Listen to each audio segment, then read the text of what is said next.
So tonight I want to share with you a poem inspired by Game of Thrones.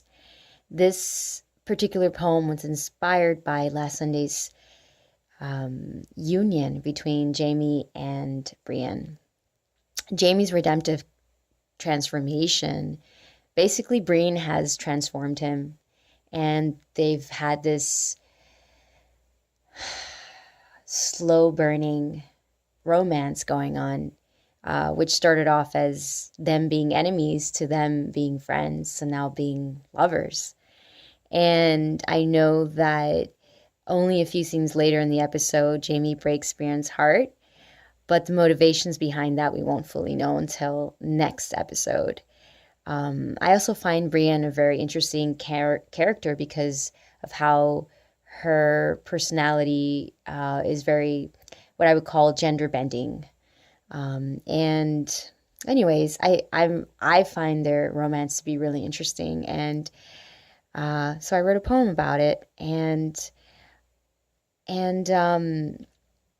if you've read the books, you know that R.R. Martin has been heavily invested in their love story as well for some time. So this poem that I wrote, like I said, was inspired by Jaime and Brienne, but it's not written in Brienne's voice, as we all know, she's stoic. But if Brienne was the kind of person to open up a journal and write her feelings in in the form of poetry and a lyrical, romantic way, this is probably what it would sound like. But anyways, this is just fan fiction. This is not written in her voice. And so this is called Oathkeeper.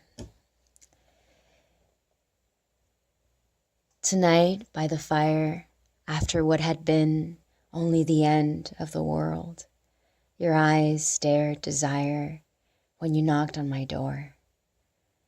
You held 2 goblets in your hand as you strode into my chamber, uninvited by my words, when my eyes, my lips, my thoughts were yours, ever since the moment you saved me from the bear. You were my knight who gave me armor against the Bolton men who tried to hurt me when we were captured. It was the only time in my life I was that afraid.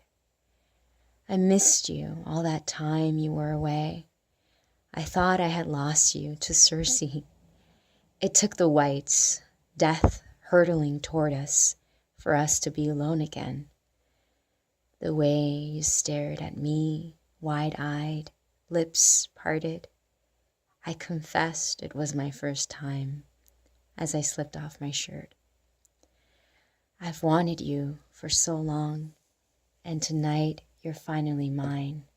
And I am yours, your Brienne, not a lady, but a knight.